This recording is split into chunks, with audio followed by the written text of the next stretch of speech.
रामायण को एक गुंडा ने लिखा था। अंदर उसको दिखा कि एक ऋषि मुनि ध्यान कर रहा है। दिन बीत गए, हफ्ते बीत गए, ये तो हुआ है 10,000 15,000 साल पहले। लोग ये स्टोरी सुन के क्या करेंगे? आपको अगर खुद को री इन्वेंट करना है, इस स्टोरी से बहुत कुछ सीख सकते हैं। आपको कुछ लाइफ में अचीव करना है।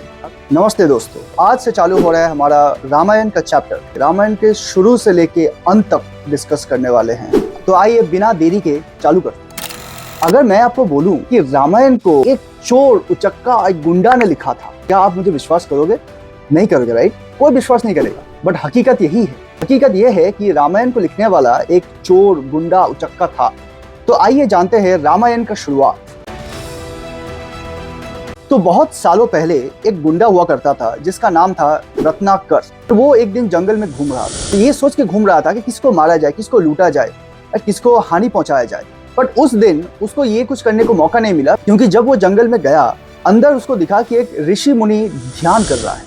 बहुत ही शांति से, चुपचाप अपने एक जगह पे बैठ के एक ऋषि ध्यान कर रहा है। उसको क्यूरियोसिटी हुआ कि क्या कर रहा है ये, इतना चुप कैसे कोई हो सकता है, इतना शांत कैसे कोई हो सकता है। पर उसी समय उस ऋषि ने उससे बात किया, उससे ये बताया कि क्या तुमको पता नहीं है, तुम जो ये कर रहे हो ये घूम के तुम्हारे पास ही आने वाला है।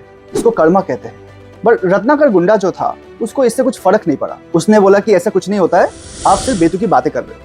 रत्नाकर ने तो यहाँ तक बोल दिया कि रत्नाकर का जो फैमिली है वो भी रत्नाकर को इसमें सपोर्ट करता है। ये सुन के जो ऋषि था वो बहुत चौंक गए। तो ऋषि ने बोला, अगर वो तुमको सपोर्ट करता है, इसका मतलब ये है कि तुम जो पाप कर रहे हो, तुम्हारा पाप तुम्हारे परिवार को भी लगने वाला है। ये सुनकर रत्नाकर को डर लगा। ऋषि के पास आया और बोला कि मुझसे बहुत बड़ा गलती हो गया है, मुझे बचा लीजिए। तो ऋषि ने बोला, तुम्हें बचाने के लिए सिर्फ एक ही काम करना पड़ेगा। तो उसने बोला, क्या? उसने बोला कि तुम्हें सिर्फ राम का नाम जपना पड़ेगा। राम का नाम लेते लेते तुम्हारे सारे पाप धुल जाएंगे। तो उसने बोला, ठीक है, जप लेंगे, तो इससे इतना ही काम है। बट आश्चर्य से ये हुआ कि जब भी वो राम का नाम लेने का कोशिश कर रहा था, 2-3 बार बोलने के बाद ही वो रुक रहा था। वो ज्यादातर बोल नहीं पा रहा था।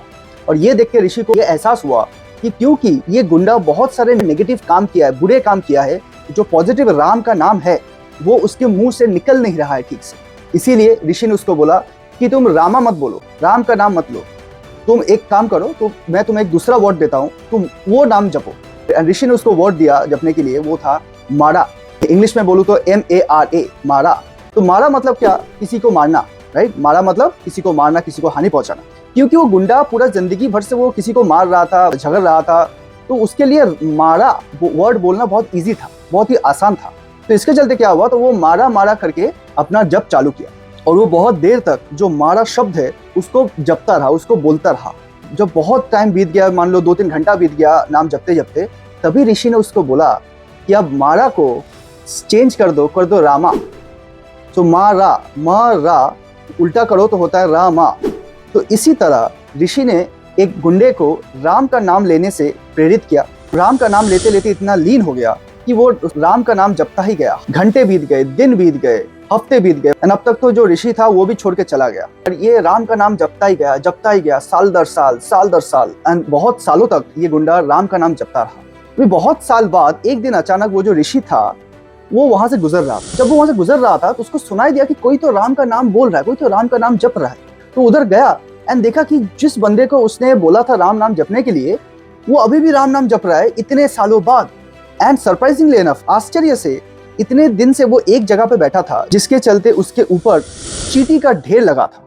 एंड वो चींटी के ढेर से पूरा भरने के बाद भी वो राम नाम जप रहा था। तो ऋषि ने देखा कि ये इतने सालों से राम नाम जप रहा है, इसके सारे पाप धुल गए हैं। तो ऋषि ने उसको उठाया, तो उसने अपने आंखें खुली, आंखों से पानी बहने लगा।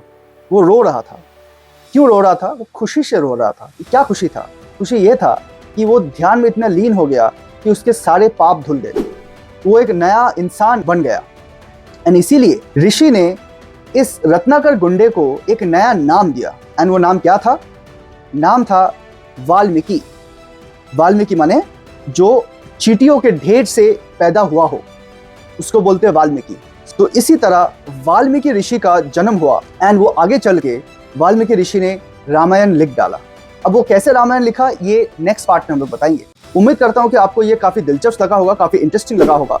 बट इससे सीख क्या मिलता है? क्योंकि ये तो हुआ है 10,000 15,000 साल पहले। इस स्टोरी का हमारे लाइफ से क्या रिलेशन है? हम लोग ये स्टोरी सुन के क्या करेंगे? हम इस स्टोरी से बहुत कुछ सीख सकते हैं। जैसे कि अगर आपको कुछ लाइफ में अचीव करना है, अगर आपको कुछ लाइफ में कुछ पाना है, कुछ बनना है, तो पहले उतना मेहनत, उतना कमिटमेंट, उतना पेशेंस एंड आपका जो गुरु है उसको फॉलो करना पड़ेगा।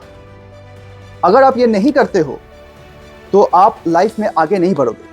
एंड इससे एक और बात भी सिद्ध होता है कि लाइफ में बढ़ने के लिए आपको उस इंसान के साथ रहना पड़ेगा जो ऑलरेडी आगे बढ़ चुका है। तो जो ऋषि था, जो उनका नाम है नारद ऋषि, तो नारद ऋषि वाल्मीकि से बड़ा है, वो ऑलरेडी पहुंच चुका है एंड वाल्मीकि ने उस ऋषि को अपना गुरु बना के उससे सीखा।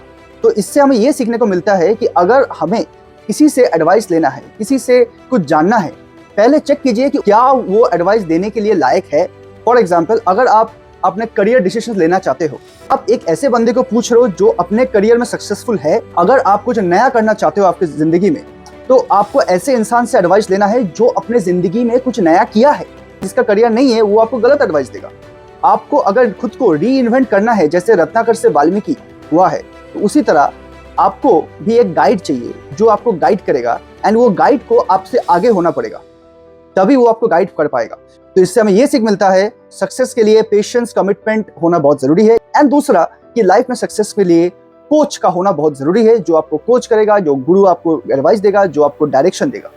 I hope you like the story and मुझे उम्मीद है आपको पसंद आया होगा। मैं चाहूंगा कि आप ये अपने फ्रेंड से, अपने बच्चों से, अपने परिवार से इस स्टोरी को शेयर करें एंड इस लर्निंग को भी सभी को बताएं।